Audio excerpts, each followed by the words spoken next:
Now let's talk about writing exponential functions. So remember, we have our base to some power, and that variable is in the exponent. And so we will either have exponential growth or exponential decay based upon that b value, the base value. Now you can also have a coefficient out front. So we're going to use the general form of f of x equals ab to the x. So when we're looking to write an exponential function, they may give us two ordered pairs. In this case, 0, 3 and 3, 81.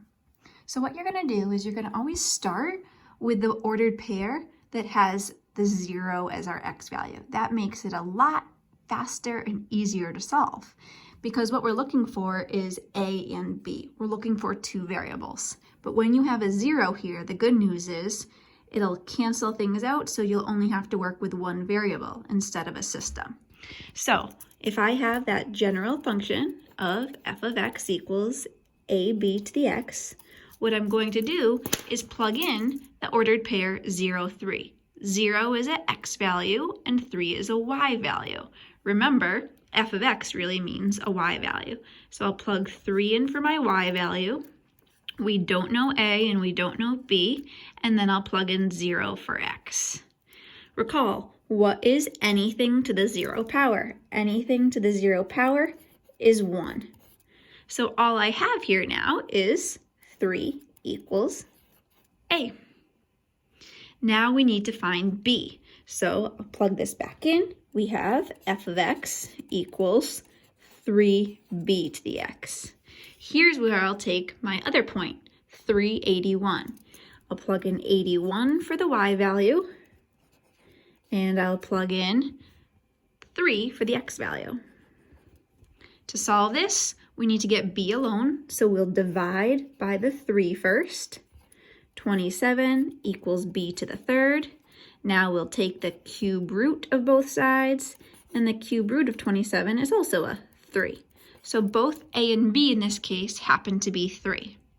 Now I'll write the function.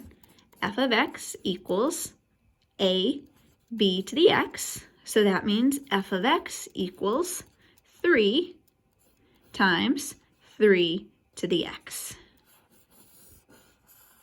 And there's your equation. So what if it's asking us to do that, but it's in a word problem format? It's the same type of situation. You're going to look at your word problem and you're going to pull two ordered pairs from that. So in this problem it says, Kristen starts an experiment with 7,500 bacteria cells. After 4 hours, there's 23,000 cells. So let's start with an ordered pair. Our x value will represent our time. So at the very beginning, time was 0, we start with 7,500 cells. Now, after 4 hours, so our time is our x value, after 4 hours, we have 23,000 cells. So I'm going to use the same process as up above. We will have f of x equals ab to the x. I'll always start with that ordered pair with 0, so plug in our y value. B to the 0 is 1, so that just gives us a equals 7,500. Now, we'll plug in our a value, so we have 7,500, b to the x, and I'll plug in the second value. 23,000 goes in for y, and 4 goes in for x. I will divide by 7,500.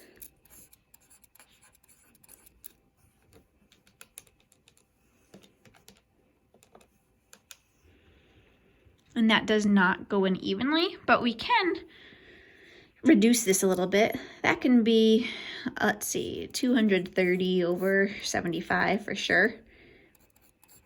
And you can reduce even more, but I'm just going to leave it like that because I know I'm going to have to take the fourth root. And so on my calculator, recall for fourth roots, if you're using a scientific calculator like this guy, you're going to use this function. So we're going to type in our 4 for the fourth root and then second. And I want that fraction of 230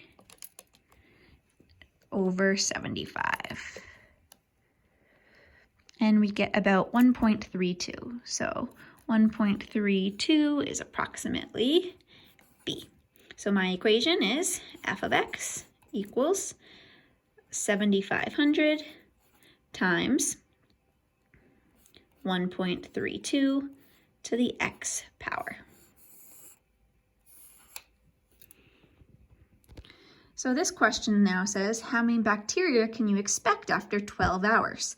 Always make sure we're working in the same units. So that equation that I had come up with here, we were talking about hours, and the good news is it's talking about hours here. But always pay attention. If something was in hours and then in minutes, you need to make sure to convert. So in this case here, all we're simply going to do is plug in our 12 hours. Okay, so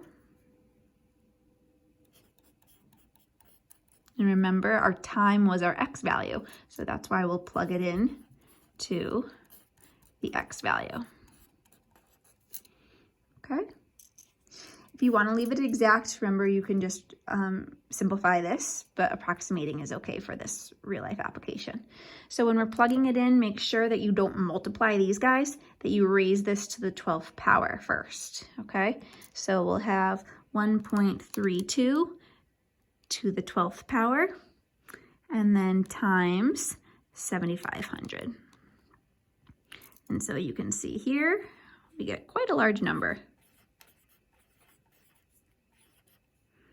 So we'll have approximately 209,869 bacteria.